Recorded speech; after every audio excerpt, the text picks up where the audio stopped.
दिल्ली धमाके के बाद देश की सुरक्षा एजेंसियां पूरी तरह अलर्ट पर हैं, जिसके चलते जम्मू कश्मीर में एक बड़ा खोज अभियान शुरू किया गया है।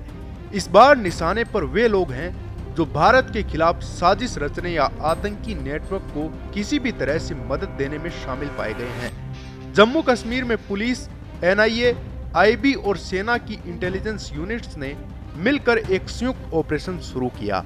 सूत्रों के मुताबिक घाटी में एक साथ 1500 से ज्यादा ठिकानों पर छापेमारी की गई, जिनमें सबसे ज्यादा कार्रवाई कुलगाम, अनंतनाग, शोपियां, सोपोर और गांदरबल जिलों में हुई। यहां जमाते इस्लामी और उससे जुड़े लोगों के घरों, दफ्तरों, मदरसों और अन्य परिसरों पर एक साथ दबिश दी गई। अब तक करीब 200 से ज्यादा लोगों को हिरासत में लिया गया है। कुलगाम जिले में पुलिस ने अकेले 200 से ज्यादा जगहों पर सर्च ऑपरेशन शुरू किया। जिन घरों में पहले जिहाद के लिए फंड जुटाने का काम होता था, वहां अब पुलिस की दस्तक दी जा रही है। दिल्ली धमाके के मुख्य आरोपी डॉक्टर उमर के कई सहयोगी पकड़े जा चुके हैं। जांच एजेंसियों का मानना है कि यह नेटवर्क किसी बड़े आतंकी हमले की साजिश रच रहा था, जिसे वक्त रहते रोक लिया गया। इसी तरह सोपोर में लगभग 25 जगहों पर एक साथ छापे मारे गए। इन छापों में बड़ी मात्रा में भड़काऊ भाषणों की रिकॉर्डिंग, डिजिटल डिवाइस, दस्तावेज, किताबें और पर्चे बरामद हुए हैं। गिरफ्तार लोगों में शिक्षक, डॉक्टर और सरकारी अफसर तक शामिल हैं। अनंतनाग जिले में अब तक 500 से ज्यादा संदिग्धों से पूछताछ की जा चुकी है। इनमें कई ऐसे लोग हैं जिनके रिश्तेदार पाकिस्तान में बैठे आतंकियों से जुड़े हैं। शोपियां में भी पुलिस ने जमाते इस्लामी से जुड़े कई पुराने चेहरों पर शिकंजा कसा है। गांदरबल में जांच का फोकस उन शहरी नेटवर्क पर है जो आतंक के लिए फंडिंग और लॉजिस्टिक सपोर्ट मुहैया कराते हैं।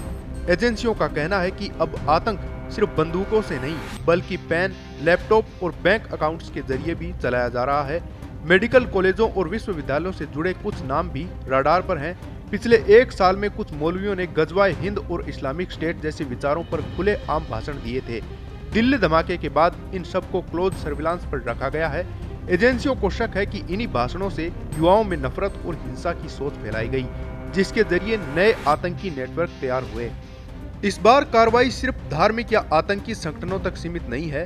कुछ राजनीतिक चेहरों पर भी जांच की जा रही है, जिन पर आरोप है कि उन्होंने अप्रत्यक्ष रूप से जमात से जुड़े लोगों को संरक्षण दिया है। सुरक्षा एजेंसियों ने साफ संदेश दिया है कि देश के भीतर छिपे गद्दार अब बचेंगे नहीं। पुलिस, एनआईए, आईबी, सीआरपीएफ और आर्मी इंटेलिजेंस ने मिलकर साझा ऑपरेशन की रणनीति बनाई है। जहां भी संदिग्ध गतिविधियों का इनपुट मिल रहा है, टीमें तुरंत मौके पर पहुंच रही हैं। हर जिले में निगरानी टीमें 24 घंटे काम कर रही हैं। सुरक्षा एजेंसियों का मानना है कि अब समय आ गया है जब आतंकी सोच को जड़ से खत्म किया जाए, चाहे वह बंदूक के जरिए फैले या विचारों के जरिए। ब्यूरो रिपोर्ट, पत्रिका। देश दुनिया की ताजा खबरें और वीडियोस के लिए अभी डाउनलोड करें पत्रिका ऐप।